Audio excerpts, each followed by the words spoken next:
So hello friends, ये कर्क राशि का चार्ट है। और मैंने ये जो चार्ट बनाया है 18 जुलाई के हिसाब से बनाया है। उसका रीज़न ये है कि अगर आप 18 जुलाई को देखेंगे तो 18 जुलाई को दो तीन इवेंट्स हो चुके होंगे। सबसे पहले तो सैटर्न रेट्रोग्रेड हो चुका है 13 तारीख को। यहाँ पे आप देख सकते हैं मरकरी जो होगा वो 18 जुलाई को रेट्रोग्रेड होगा। तो सूर्य जो होगा वो 16 जुलाई को अपना राशि परिवर्तन 12वें घर से पहले घर में कर चुका होगा। और दो और राशि परिवर्तन है, एक है शुक्र वीनस जो कि 26 जुलाई को होगा, 11 से 12वें घर में जाएगा। और उसके बाद होगा मार्स जो कि दूसरे घर से तीसरे घर में जाएगा। अब ये मैं इस तरीके से बताने की कोशिश करूँगा to the best of my knowledge, क्योंकि मैं बहुत ही बेसिक या बिगनर लेवल का आप स्टूडेंट बोल सकते हैं इस चीज़ में। तो जो भी त्रुटि हो उसके लिए पहले से क्षमा प्रार्थी हूँ। और जो भी आपको लगता है कि आपके साथ हो रहा है या नहीं हो रहा है, या मेरी बातों से मैच कर रहा है या नहीं कर रहा है, वो आप कृपया बताइएगा कमेंट सेक्शन में।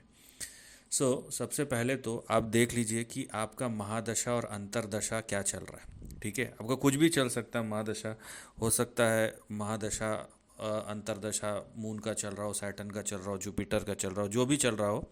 सबसे पहले तो देखिए कि किस चीज़ की दशा चल रही है। ये पहली बात है। दूसरी बात ये है कि यहाँ पे आप जब भी अपना विंशोत्तरी दशा देखेंगे, मतलब ये फॉर एग्ज़ाम्पल अगर आपकी चल रही है मून की दशा, तो विंशोत्तरी दशा आपको ऐसे दिखेगी किसी भी सॉफ्टवेयर में।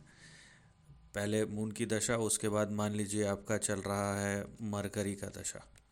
ठीक है, उसके बाद चल रहा है, उसमें चल रहा है सैटर्न का दशा।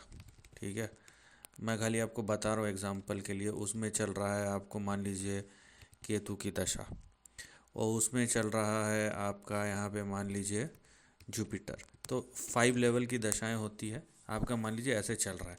तो आप देख लीजिए पहले जो महादशा और अंतरदशा लॉर्ड है, जो कि मतलब पहला और दूसरा है, ये किस कॉम्बिनेशन में बैठा है आपके लग्न चार्ट में। गोचर से कोई मतलब नहीं है, गोचर का चार्ट है 18 जुलाई का। लेकिन आप लग्न में चार्ट में देखिए, क्या वो 6 8 का कॉम्बिनेशन तो नहीं है। जैसे अभी आप देखेंगे सैटर्न फॉर एग्जांपल, यहाँ पे मार्स से 1 2 3 4 5 6 छठे घर में बैठा है। और मार्स जो है सैटर्न से 1 2 3 4 5 6 7 8 आठवें घर में बैठा है। तो इस तरीके का कोई कॉम्बिनेशन तो नहीं है। अगर ऐसा है तो जाहिर सी बात है 6 8 या 8 6 का कॉम्बिनेशन जो है महादशा अंतरदशा का, तो वो डिफ़िकल्टीज़ को शो करता है। हाँ, यहाँ पे पहली बात यह है कि ये सैटर्न अभी अष्टम घर में था, और उसमें मान लीजिए किसी का 6 8 का कॉम्बिनेशन चल रहा था, तो उसको तो बहुत प्रॉब्लम गया होगा।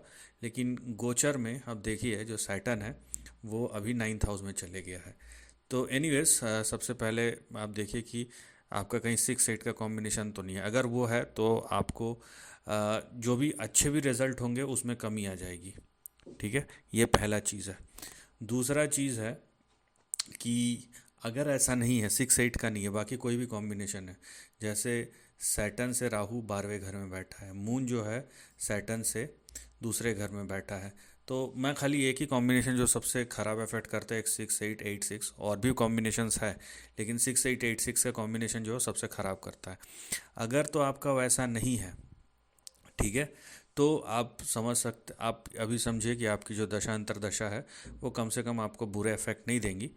और अगर देंगी भी तो वहाँ पे गोचर क्योंकि अच्छा है, गोचर क्योंकि अच्छा है, ठीक है, गोचर में आप देखिए एक यही है कि 8वें घर का राहु है। तो यहाँ पे राहु जो है अगर 6 8 के कॉम्बिनेशन में भी बैठा है महादशा अंतरदशा में, तो राहु प्रॉब्लम कर सकता है। लेकिन अदरवाइज आप देखिए बहुत बाकी जो भी प्लैनेट है 8th हाउस में नहीं बैठे हैं। 12th हाउस में भी चलता है, ये भी खराब घर माना जाता है, लेकिन ये चलता है। 8th हाउस के जैसा खराब रिजल्ट नहीं देता 12th हाउस। ठीक है, कंपैरेटिवली ऐसे बहुत सारे रिजल्ट है, लेकिन क्योंकि अष्टम भाव मृत्यु भाव होता है तो 8th हाउस के जैसा खराब रिजल्ट नहीं देता है। तो आपका अगर 6 8 का कॉम्बिनेशन है तो आपको प्रॉब्लम हो सकता है। लेकिन गोचर में आप देखेंगे तो प्लैनेट्स जो है वो अच्छे घरों में बैठे हुए हैं। तो अगर आपका 6 8 का कॉम्बिनेशन भी है तो गोचर क्योंकि अच्छे घर से हो रहा है तो वहाँ पे जो नेगेटिव इम्पैक्ट है उसमें कमी आ जाएगा। ठीक है, उतना ख़राब रिजल्ट नहीं मिलेगा। दूसरी बात है, अगर आपकी यहाँ पे शुक्र की दशा चल रही है तो क्या आपको अभी शुक्र का रिजल्ट मिलेगा? मोस्ट प्रोबेबली नहीं, क्योंकि शुक्र जो है शनि के तीसरे दृष्टि में, शनि की तीसरी नीच की दृष्टि मानी जाती है। तो शुक्र यहाँ पे बहुत लोगों ने बोला होगा कि 11वें घर में मतलब ये लाभ भाव है, लाभ भाव का स्वामी लाभ भाव में बैठा है तो अच्छे रिजल्ट दे सकता है। लेकिन ये क्योंकि तीसरी दृष्टि में है शुक्र शनि के, तो आई एम नॉट श्योर कि कितने लोगों को रिजल्ट मिला होगा। टेक्निकली नहीं मिलना चाहिए। अगर आपकी दशा भी है और मिलेगा भी तो जितना आप एक्सपेक्ट कर रहे हैं उतना नहीं मिलेगा, या तो मिलेगा ही नहीं। ये शनि की तीसरी दृष्टि से हटना चाहिए। रिजल्ट आपको किसका मिल सकता है? पहली बात तो अगर आपकी मरकरी की दशा है, ठीक है अभी, तो यहाँ पे मरकरी जो है 18 जुलाई से लेके अगस्त 10-11 तक रेट्रोग्रेड रहेंगे। तो आपको मरकरी से रिलेटेड रिजल्ट मिल सकते हैं अगर आपकी मरकरी की दशा है तो। मरकरी यहाँ पे देखिए तीसरे और छठे तीसरे और 12वें घर का लॉर्ड है और लग्न पे बैठा है। तो क्योंकि ये ट्रैवल हाउस का लॉर्ड है, ट्रैवल दे सकता है। ये खर्चे के घर का है, खर्चा भी करा सकता है। ठीक है। और यहाँ पे जब मून मान लीजिए 12वें घर में जाएगा तो यहाँ पे आपका एक राशि परिवर्तन बनेगा गोचर में। तो मरकरी यहाँ पे, मैं खाली ये बोल रहा हूँ कि आपको इस महीने में किस प्लैनेट से जुड़ा हुआ रिजल्ट मिल सकता है। 18 तारीख के बाद से 10-11 अगस्त के बीच में अगर आपकी मरकरी की दशा है तो उसके रिजल्ट मिल सकते हैं। शनि वक्री हुआ है, लेकिन शनि जो है अभी नवंबर तक वक्री रहेगा, तो वो शायद 136 या 138 के डेज़ के लिए वक्री रहेगा। वो जब उसका जो रिज़ल्ट है वक्री पीरियड में मिलता है, नो डाउट जिस घर में बैठता है उस घर को पावर देता है शनि। शनि और गुरु में डिफरेंस ये है कि जिस घर में बैठता है शनि उस घर को पावरफुल करता है और गुरु जिधर देखता है उस घर को पावरफुल करता है। तो शनि रेट्रोग्रेड होने के बाद भी 9th हाउस में बैठेगा, तो 9th हाउस से रिलेटेड आपको इवेंट्स दिखेंगे।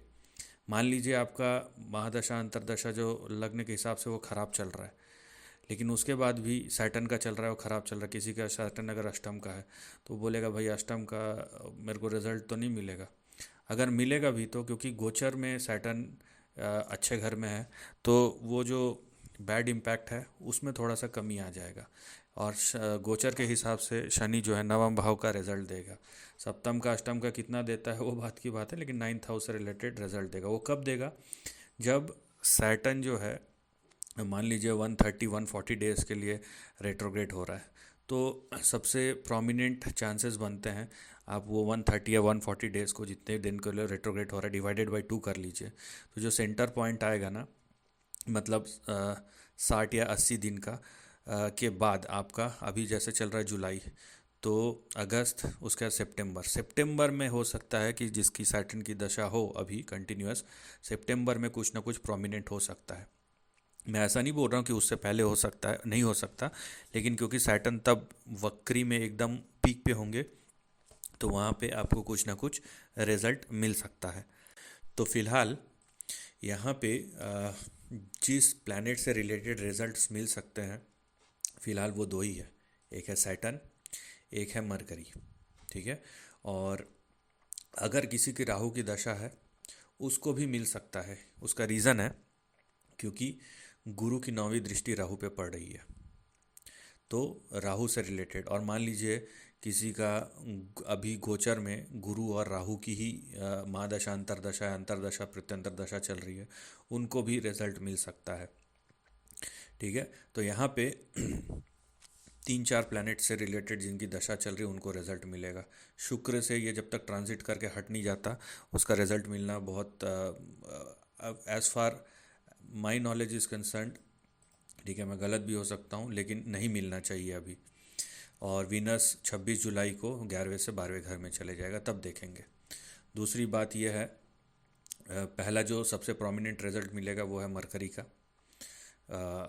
दूसरा जो मिलेगा वो है यहाँ पे किसी का जुपिटर या राहु का दशा चल रहा है, या जिनका दोनों का दशा चल रहा है जुपिटर और राहु का, और वो अगर फॉरेन से रिलेटेड कुछ काम कर रहे हैं, या कुछ राहु का भी चल रहा है क्योंकि हिडन सोर्स ऑफ इनकम का है। और ये खाली अच्छे के लिए नहीं, बुरे के लिए भी, क्योंकि जो भी बैड प्लैनेट्स होते हैं, चाहे राहु, बैड प्लैनेट्स का मतलब जो फंक्शनली और नेचुरली मेलिफिक है, जैसे राहु केतु शनि, है ना, ये तीनों फंक्शनली भी मेलिफिक है और नेचुरली भी मेलिफिक है।